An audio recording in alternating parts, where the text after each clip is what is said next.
Hi everyone, welcome back to our channel. This is me Khushbu Verma, and in this video we are going to talk about another medical college from the state Uttar Pradesh. इस college के बारे में हम बात करेंगे जो कि बरेली उत्तर प्रदेश में सिचुएटेड है. And before starting this video I want to acknowledge you guys कि अभी तक हमने कई सारे मेडिकल कॉलेजेस के बारे में रिव्यू किया है from different states, starting from Rajasthan, Bihar, Uttar Pradesh, West Bengal, Maharashtra and much more. So अगर आपने वो videos अभी तक नहीं देखे हैं, we have also discussed the cut-off videos, cut-off percentage of all the medical colleges. So if you haven't watched those videos yet, go and watch it out. Let us know in the comment section you have enjoyed watching those videos or not. आपको वो informative लगे हैं या नहीं. And apart from cut-off, हमने अलग अलग medical colleges को review भी किया है. आज के इस वीडियो में हम बात करने वाले हैं इस कॉलेज के बारे में जिसका नाम है Rohilkhand medical college and hospital, जो कि आपका बरेली उत्तर प्रदेश में सिचुएटेड है.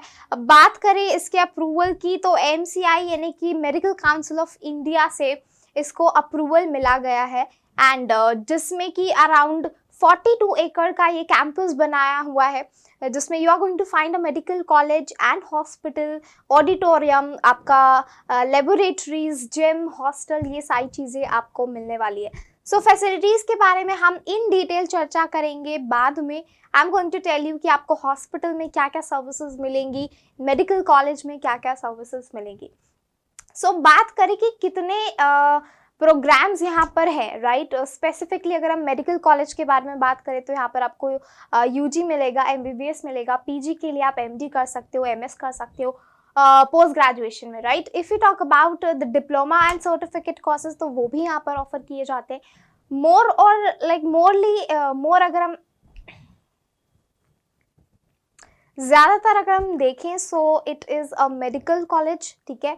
बट फोकस इसका मेडिकल कॉलेज पर है, लेकिन यहाँ पर सिर्फ मेडिकल कोर्सेज ही नहीं प्रोवाइड किए जाते हैं.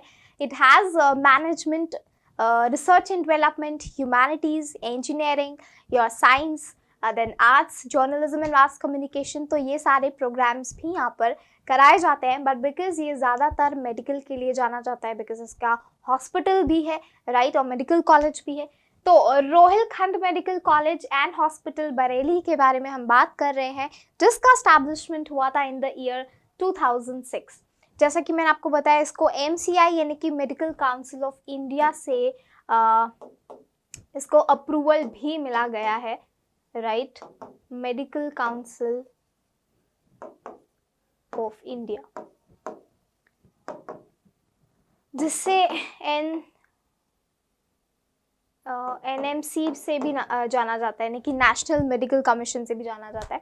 ऑलराइट, MCI से इसको अप्रूवल मिला गया है एंड 42 एकर्स में बनाया गया है द ओवरऑल कैंपस. 42 एकर्स, ठीक है. तो 42 एकर्स में ये हॉस्पिटल प्लस आपका जो मेडिकल कॉलेज है वो भी इस 42 एकर्स में along with the facilities and infrastructure. अगर हम कैंपस के बारे में बात करें so it has a beautiful campus, जहाँ पे आपको मेडिकल कॉलेज और हॉस्पिटल भी मिलेंगे और दूसरी भी कई सारी चीज़ें आपको यहाँ पर प्रोवाइडेड है. ऑडिटोरियम्स बनाए हुए हैं जहाँ पर अलग अलग इवेंट्स होते हैं, दूसरे हॉस्पिटल्स के साथ कोलैब्स होते हैं, बाहर से जो कोलैब्स के लिए आते हैं, इवेंट्स के लिए आते हैं, तो वहाँ पर ऑडिटोरियम में ये सारे इवेंट्स ऑर्गेनाइज होते हैं. अपार्ट फ्रॉम दैट, अगर आप हॉस्टल फैसिलिटी के बारे में बात करते हो तो आपको यहाँ पर गर्ल्स और बॉयज़ हॉस्टल दोनों सेपरेट मिलेगा, राइट. अगर आप जिम फ्रीक हो, आपको if you are interested in fitness, तो वहाँ पे उसके लिए आपके लिए अलग से जिम भी है, राइट. ये फैसिलिटीज़ हैं ओवरऑल. नाउ हम बात करते हैं इसके एस्टैब्लिशमेंट की. जैसे मैंने आपको बताया 2006 में इसका एस्टैब्लिशमेंट हुआ था, जो कि एक प्राइवेट कॉलेज एंड हॉस्पिटल है, राइट. ओनरशिप के बारे में बात करें so it is a private own college and hospital. तो स्पेसिफिकली जैसे मैंने आपको बताया कि यार यहाँ पे बहुत सारे प्रोग्राम्स हैं, starting from your engineering, your pharmacy, medicine, journalism and mass communication, engineering. But specifically if you talk about MBBS programme, तो यार यहाँ पर कुल 150 सीट्स हैं, ठीक है. 150 सीट्स अवेलेबल है फॉर योर MBBS डिग्री, जहाँ पर आपका अगर हम देखें कोटा के हिसाब से तो 85% जो है that goes for the state quota, and the remaining 15% की जो सीट्स हैं वो NRI स्टूडेंट्स यानी कि नॉन रेसिडेंट ऑफ इंडिया के जो स्टूडेंट्स हैं उनके लिए जाती है। सो अब अगर हम बात करें कि MBBS की डिग्री के लिए आप कितना पैसा लगाओगे, फीस कितनी है, सो दैट इज योर 51.65 lakhs। ये जो है फीस आपकी 5 साल की है।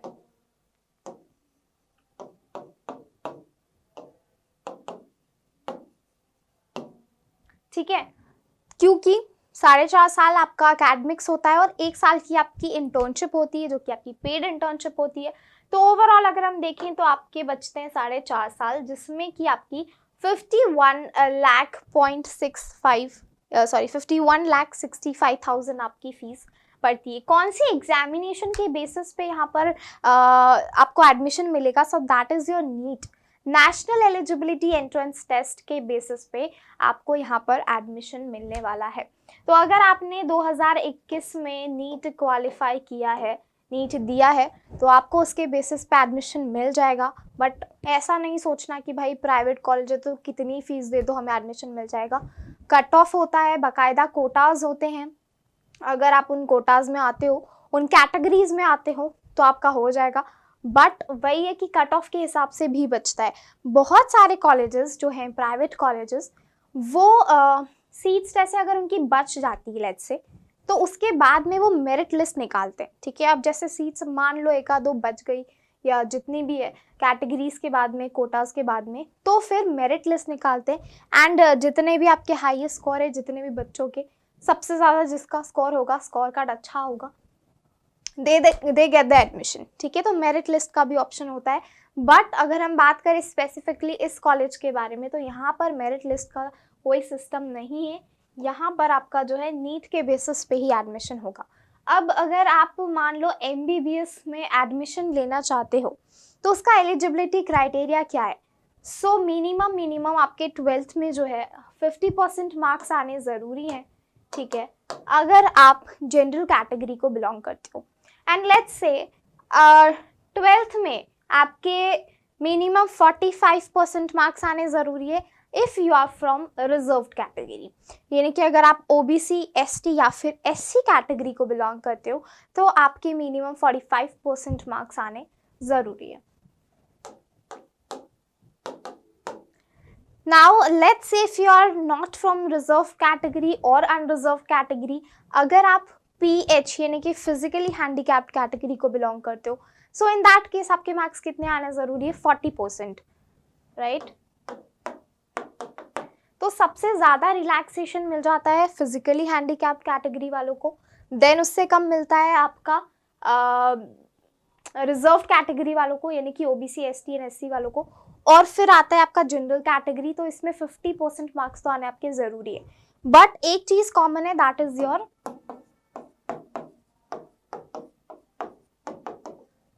मतलब physics, chemistry, biology and English major subjects होना आपके ज़रूरी है इन द क्लास 12th। ठीक है, तो ये हमने डिस्कस किया eligibility criteria for the MBBS students. But अगर आप PG के लिए जा रहे हो तो उसका क्या है? एक और चीज़, MBBS का अगर हम एज फैक्टर देखें तो आपका है 17 से 25 साल। अगर आप 17 से कम साल के हो या फिर 25 से ज़्यादा साल के हो तो फिर आप एलिजिबल नहीं हो MBBS करने के लिए। तो आपकी minimum age 17 and maximum age 25 years होना इज़ मैंडेटरी। अब आ जाते हैं PG के लिए अगर आपका क्राइटेरिया क्या है। सो सेम क्राइटेरिया रहेगा 12th वाला, ठीक है, जिसमें जनरल में 50, PH में 40 एंड रिजर्व कैटेगरीज में 45। बट एक चीज़ और हो जाती है कि आपके पास में MBBS की डिग्री होना ज़रूरी है, एंड MBBS की डिग्री में भी you must have at least 50% aggregate marks. आपके 50% मार्क्स होना ज़रूरी है, और साथ ही साथ में आप एक और आपका एग्ज़ाम आ जाता है, जैसे कि आप नीट UG करते हो फॉर द MBBS, ऐसे ही आपका नीट PG भी होता है। ठीक है, अब आप सोच रहे हो कि बस हमारे पास में लेट्स से MBBS की डिग्री है तो उसके बेसिस पे हमको एडमिशन मिल जाए, तो नहीं, आपको नीट PG भी करना पड़ता है। अब अगर हम बात करें डिप्लोमा कोर्सेज के, सर्टिफिकेट कोर्सेज या फिर पीएचडी लेवल के कोर्सेज के लिए, तो for these courses you do not have any as restrictions, ठीक है, आपके पास में एज रेस्ट्रिक्शन नहीं होता है। You can do your PhD and diploma courses even in your 30s, even in your 40s, even in your 50s. तो उसमें age factor नहीं होता है as such, but age factor किस में होता है, आपका MBBS में, राइट। तो ये हमने एलिजिबिलिटी क्राइटेरिया के बारे में बात की है, एज फैक्टर के बारे में बात की है। अपार्ट फ्रॉम दैट हमने फैसिलिटीज़ के बारे में बात की है, राइट। अब थोड़ा सा हम आ जाते हैं कि कौन कौन से डिपार्टमेंट्स हैं, और फिर हम डिस्कस करेंगे इसके कट ऑफ के बारे में।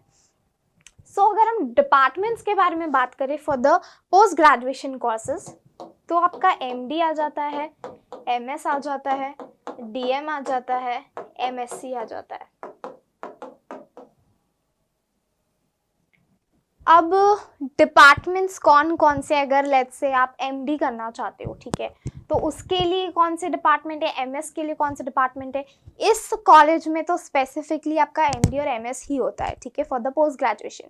तो आपका डिपार्टमेंट आ जाता है anatomy department, anaesthesiology department, biochemistry department, dentistry department, dermatology department, then comes your forensic medicine department, medical surgery, then आपका जनरल सर्जरी हो जाता है, फिर आपका पीडियाट्रिक हो जाता है डिपार्टमेंट एक अलग, पैथोलॉजी हो जाता है, फार्माकोलॉजी हो जाता है, फिजियोलॉजी हो जाता है, फिर रेडियोलॉजी हो जाता है, आपका TB एक अलग डिपार्टमेंट हो जाता है, राइट। सो ये सारे आपके अलग अलग डिपार्टमेंट्स हैं जिनमें आप MD और MS कर सकते हो। और भी बहुत सारे डिपार्टमेंट्स हैं, बट मुझे जितने याद है मैंने वही बताए। लेकिन मोर देन 20+ डिपार्टमेंट्स होते हैं जिनमें कि आप you can do for the MD and MS। तो ये हमने डिपार्टमेंट्स डिस्कस किए हैं, राइट। सो अब हमने, I think we have covered everything. Its eligibility criteria, admission process, your facilities, जैसे मैंने आपको बताया, आपका इंफ्रास्ट्रक्चर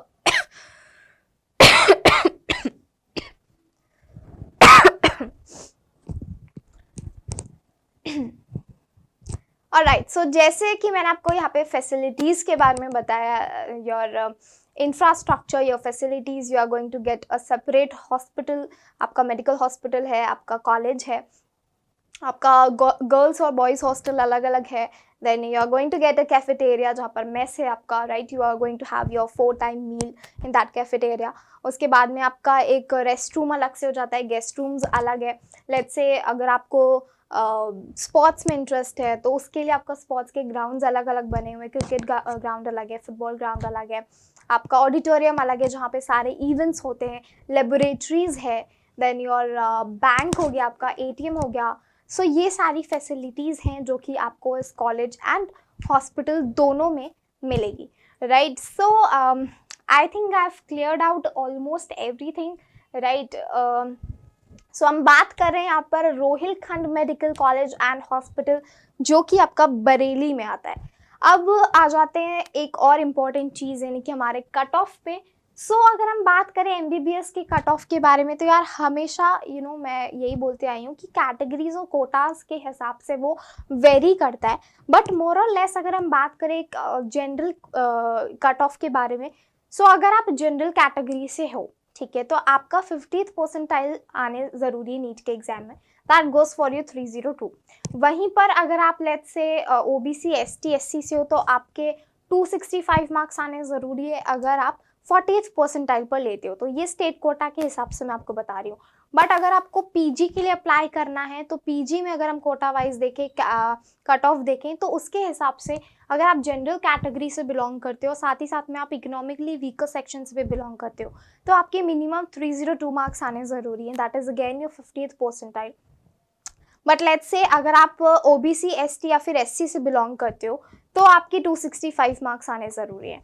देन आता है आपका general category plus physically handicap, तो इन दैट केस आपकी 283 मार्क्स आने ज़रूरी है out of 720, right. And your last category is your OBC ST and SC category plus physically handicap, तो इन दैट केस आपके 265 मार्क्स आने ज़रूरी है आउट ऑफ योर 720। तो ये हमने जो कट ऑफ डिस्कस किया है, this was for your PG, ठीक है, अगर आप पीजी के लिए अप्लाई कर रहे हो तो। एंड इसके पहले जो मैंने आपको कट ऑफ बताया है that goes for your MBBS, यानी कि नीट यूजी का कट ऑफ है, राइट। सो आई थिंक हमने कट ऑफ भी डिस्कस कर लिया, उसको establishment and I think almost everything we have discussed. अगर मैं कुछ भूल रही हूँ तो please let me know in the comment section. अब मैं आपको दो चीज़ और बता देती हूँ कि before ending this video I would like to tell you about a NEET predictor and a NEET counselling course, जिनकी लिंक्स जो हैं वो आपको डिस्क्रिप्शन बॉक्स में मिल जाएगी, right. So NEET predictor is basically जब आप प्रेडिक्टर खरीदोगे तो प्रेडिक्टर जो है वो आपको आपकी रैंक और category wise it is going to predict a list of MBBS colleges which you can target during the time of NEET counseling. Okay, so आपको क्या करना है, सिर्फ अपनी रैंक डालनी है और अपनी कैटेगरी डालनी है एंड उसके बाद में आपको एक लिस्ट मिल जाएगी MBBS कॉलेजेस के बारे में, तो जिससे आप टारगेट कर सकते हो नीट की काउंसलिंग के दौरान, जहाँ पर जो एक्सपर्ट्स हैं हमारे काउंसलर्स हैं वो आपको नीट कोर्स में बताएंगे कि एग्जैक्टली क्या प्रोसीजर होता है काउंसलिंग का, कैसे चॉइस फिलिंग करते हैं, किस तरह से कॉलेजेस को अप्रोच करते हैं, टारगेट करते हैं, आपकी रैंक के हिसाब से आपको कौन सा कॉलेज मिल सकता है, गवर्नमेंट को कैसे टारगेट करना है, प्राइवेट को कैसे टारगेट करना है, किस कॉलेज का कितना कट ऑफ है, ये सारी चीज़ें आपको उस काउंसलिंग कोर्स में पता चलेगा। सो कैसे एनरोलमेंट कराना है उस कोर्स में, दोनों प्रेडिक्टर प्लस कोर्स, इसकी लिंक आपको डिस्क्रिप्शन बॉक्स में मिल जाएगी। एंड जैसे ही आप परचेज करते हो it is affordable, you have to tell your experience कि आपको वो वर्थ इट लगा है या नहीं, प्रोडक्टिव लगा है या नहीं, काम में आया है कि नहीं, या ऐसा तो नहीं लगा कि यार बस। एक और चीज़, यू माइट बी क्वेश्चनिंग कि यार प्रेडिक्टर ने प्रेडिक्ट करके बता दिया तो भाई एक्यूरेट है कि नहीं। So it is accurate. अगर आपको ऐसा लगता है कि नहीं एक्यूरेट नहीं है तो आप डेमो वीडियोज़ देख सकते हो कैसे प्रेडिक्टर को यूज़ करना है। सो वो सारे वीडियोस आपको चैनल पे मिल जाएंगे। Apart from that if you have any query and doubt shoot in the comment section, और आप अपना एक्सपीरियंस भी बताओ कि ये काउंसलिंग कोर्स करने के बाद में आपको कैसा लगा, right. So I am going to see you in the next video. Till then bye bye, take care, do not forget to like, share and subscribe our channel. Thanks for watching. I hope you like this video. For more such videos, keep watching our channel And do not forget to like, share and subscribe.